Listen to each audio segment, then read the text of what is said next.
اعوذ باللہ من الشیطان الرجیم بسم اللہ الرحمن الرحیم یا علی مدد لبیک یا حسین لبیک یا حسین لبیک یا حسین بلا تطیا من اغفلا قلبہ من ذکرنا۔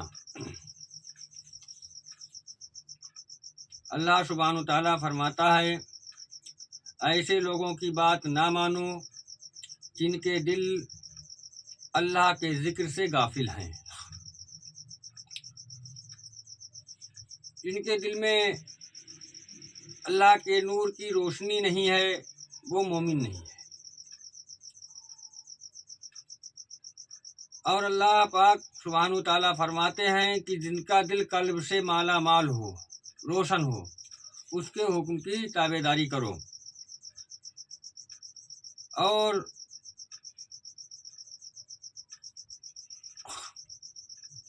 نبی پاک صلی اللہ علیہ وسلم نے فرمایا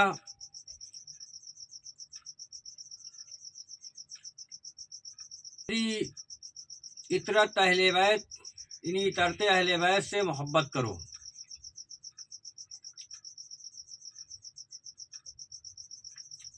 کرم مولائے کائنات کا حکم اللہ پاک کا کہ آج ہم بڑے صوفیاء کرام کی بڑی ہستیوں کے دربار میں ہمیں حاضری کا شرف حاصل ہوا۔ حضرت حافظ شمس الدین ترک پانی پتی رحمۃ اللہ علیہ کے دربار میں حاضری کا شرف حاصل ہوا، جو کہ حضرت سیدنا علاء الدین علی احمد شابر پاک اولیاء کے جانشین خلیفہ ہیں۔ اور آپ سیدنا عبد الکریم صاحب رحمۃ اللہ علیہ کے صاحبزادے، اور آپ عبد الوہاب سیدنا رحمۃ اللہ علیہ کے پوتے ہیں، اور غوث العظم پیران پیر دستگیر محی الدین عبد القادر جیلانی رحمۃ اللہ علیہ کے پرپوتے سیدنا علی احمد علاء الدین صابر پاک اولیاء رحمۃ اللہ علیہ ہیں، جن کے جانشین خلیفہ حضرت شمس الدین ترک پانی پتی رحمۃ اللہ علیہ، جن کی دربار عالیہ میں آج جنہوں نے اپنے پیر و مرشد حضرت سیدنا علی احمد علاء الدین صابر پاک اولیاء رحمۃ اللہ علیہ کی خدمت کی۔ آپ نے ظاہری علم علماء کرام سے سیکھا، اور علم طریقت، علم حقیقت اور علم معرفت، یعنی باطنی علم اپنے پیر و مرشد حضرت سیدنا علی احمد علاء الدین صابر پاک اولیاء کی خدمت میں رہتے ہوئے آپ نے حاصل کیا، اور آپ نے فیض سے حضرت شمس الدین رحمۃ اللہ علیہ کو مالا مال کیا، اور پانی پت کی آپ کو ولایت بخشی، جو کہ آج دیش بدیش میں آپ کی تعلیم سے بزرگان دین صوفیاء اکرام فیض اٹھا رہے ہیں اور اٹھاتے رہیں گے۔ ہمارے بزرگوں کے دربار سے فیض کا دریا بہتا ہے، اور سدیو ہی فیض ملتا رہا ہے۔ اور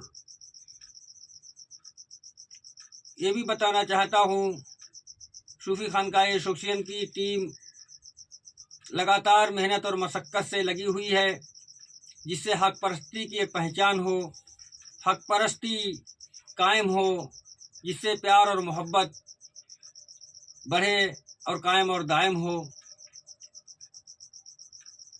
جب نبی پاک صلی اللہ علیہ وسلم نے فرمایا کہ میری اہل بیت سے محبت کرو، میرے اہل بیت کی محبت مومن پر واجب ہے، تو لہذا میں یہ کہنا چاہتے ہیں کہ آج 8 رمضان مبارک مکمل ہو گئے، ہر مومن مسلمان کو یہ سوچنا چاہیے کہ ہماری مساجدوں میں جب آپ جمعے کی نماز پڑھنے جاتے ہو، چاہے جس بھی مساجد میں جاتے ہو، کیا ان مسجدوں کے اندر اہل بیت کا ذکر ہوتا ہے؟ اہل بیت علیہ السلام کے ذکر ہوتے ہیں؟ یا نبی پاک صلی اللہ علیہ وسلم جناب محمد رسول اللہ صلی اللہ تعالیٰ علیہ وسلم کو کتنے بار زہر دیا گیا اور کس نے زہر دیا؟ 20 ہی کروڑ مان لیا جائے تو 20 کروڑ سے اگر ہم 50% یعنی 10 کروڑ کی زکوٰۃ نکال دیں اور پر آدمی پر 1 لاکھ روپیہ کی زکوٰۃ نکال دیں تو دوستو مسلمان کوئی غریب ہی نہیں رہ جائے گا۔ آج ہمیں در در بھٹکنا پڑ رہا ہے، ادھر ادھر سے پیسے مانگنا پڑ رہے ہیں، ادھر چندہ کرنا ادھر چندہ کرنا پڑ رہا ہے۔ اس کی وجہ ہے کہ ہم زکوٰۃ نکالتے تو ہیں لیکن زکوٰۃ جہاں لگنا چاہیے وہاں نہیں لگ رہی ہے۔ آج ہمارے بہت سے مسلم سماج بہت ہی غریب، بہت ہی پریشان لوگ ہیں۔ یدی ہمارا وہ پیسہ جہاں اللہ حکم دیتا، جو نبی پاک کا فرمان ہے، اگر پیسہ ہمارا وہاں پہ لگ جائے تو کوئی بھی غریب نہیں رہے گا۔